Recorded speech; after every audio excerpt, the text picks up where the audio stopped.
Chers investisseurs, comment vous vous portez? J'espère que vous allez bien. On se retrouve une nouvelle fois de plus sur les marchés financiers en commençant par le Bitcoin face au dollar. En unité de temps hebdo, on voit assez bien. Notre semaine continue à dessiner un paysage baissier. Pourquoi? Actuellement, nous nous trouvons sur le Bitcoin face au dollar au niveau de 30 200. Une résolution baissière a été établie suite à la cassure de structure, comme on va voir juste après. L'unité de temps journalière le confirme. La force, actuellement, semble vouloir se diriger vers des bas de marché. Regardez et constatez un peu bien. À l'issue de la structure précédente que nous avions, à savoir un canal ascendant, il y a eu une résolution baissière à l'issue de cette structure-là. On peut voir qu'au final, on semble vouloir créer une sorte de triangle de compression qui actuellement compresse le prix et qui semble vouloir le tirer encore une fois de plus vers le sud. Oui, le momentum se dirige peu à peu vers la baisse, comme on a pu l'apercevoir actuellement à l'aube d'un croisement baissier pour ce qui est du MACD. Constatez la faiblesse des histogrammes qui s'enchaînent. Peut-être nous allons donc assister bien dans peu de temps là au croisement baissier qui semblerait vouloir apparaître. Le RSI, donc l'indice de force relative sur le marché, est en dessous de 50. Ça continue, hein. On se rapprochait peut-être de 50 ces derniers temps. On n'a pas su aller au-dessus. Ça c'est la force des intervenants en unité de temps journalière. En unité de temps 4 heures, on va prendre le temps de considérer également en zoomant précisément sur le MACD. Le MACD nous dit actuellement que les histogrammes sont d'autant plus baissiers au fur et à mesure que le temps passe. Pour ce qui est du RSI, vous constatez qu'on était tout proche de 50. Là, actuellement, on commence à avoir une belle baisse pour cet indice de force relative. On constate de manière plus précise ce triangle de compression qui se confirme avec le temps qui passe. Cassure actuellement, on a actuellement une bonne cassure du nuage. Est-ce qu'on va alors s'établir en dessous? Constatez que la cassure de cette structure pourrait nous emmener, directement au niveau de ce niveau psychologique là, des 31 500. C'est la target baissière pour ceux qui visent la baisse. Pour ceux qui visent la hausse et chercheraient un rebond, un bon point d'appui serait donc lorsqu'on tenterait au moins de réintégrer ce nuage Ishimoku. Actuellement, on est en train de le casser à la baisse.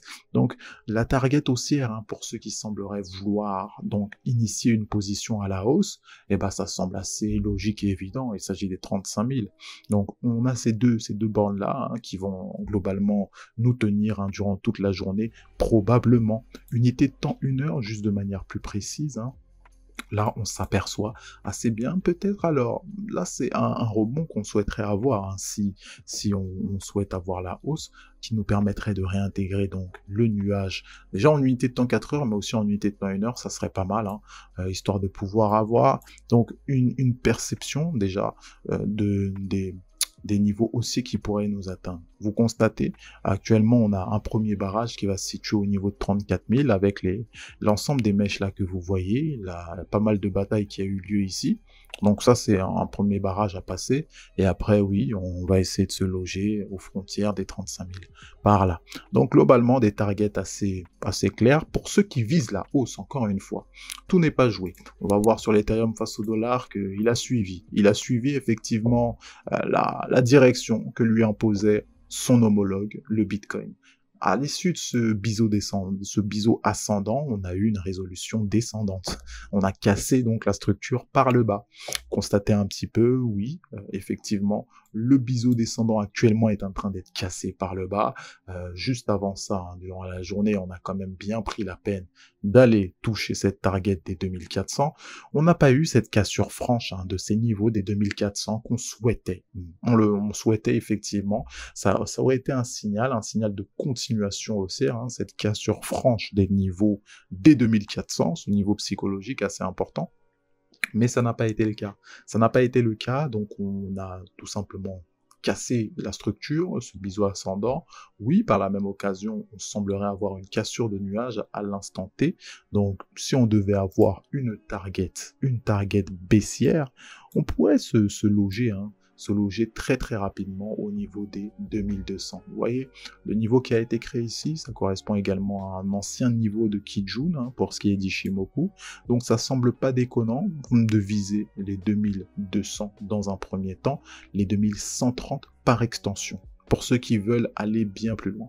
On a également une mèche au niveau de 2160 pour ceux qui sont plus conservateurs. Ça correspond également à des niveaux précédents, ça semble pas déconnant non plus. Donc encore une fois, là, on a une cassure assez manifeste et évidente, hein. Il n'y a pas besoin de faire de dessin non plus. On semblerait vouloir casser ce biseau ascendant. C'était pourtant bien parti. Donc actuellement on se situe sur ces niveaux de 2250 environ. Donc là on voit clairement que les targets baissières ne sont pas si loin que ça.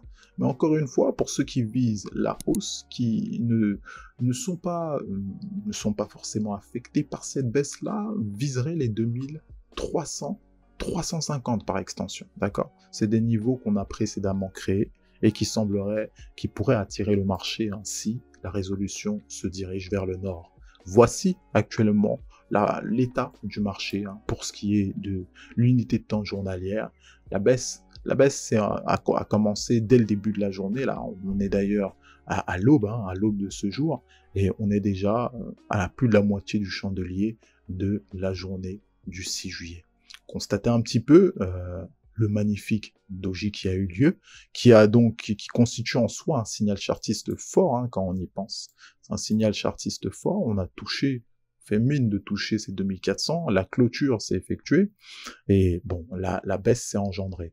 Constatez un petit peu en termes d'action du prix, ce que nous dit ce chandelier-là, c'est tout simplement, on ouvre le chandelier, on va à la hausse, donc on fait notre petit bout de chemin, on touche un certain niveau, et on prend la peine de descendre, de revenir jusqu'au niveau d'ouverture, pour clôturer quasiment sur celui-ci. Et on corrèle ça avec le fait que ça correspond à l'ouverture, même, on dirait même la clôture de la journée précédente. Donc encore une fois, c'était un signal fort, c'est vrai. Actuellement, on semblerait vouloir se diriger vers le sud. Bon, on va prendre le temps, hein, parce que tout n'est pas joué, c'est exactement la même chose que sur le Bitcoin.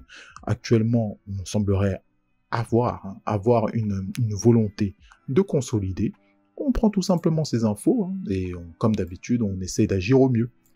Vous avez toutes les infos, hein, en soi, face à ces deux marchés, hein, Bitcoin, Ethereum. On prend les résolutions qu'il faut, hein, sur le portefeuille, encore une fois. Ceci étant dit, vous le savez, on vous souhaite de meilleurs trades. Et quant à nous, n'oubliez pas, on se retrouve à la prochaine. Bye bye.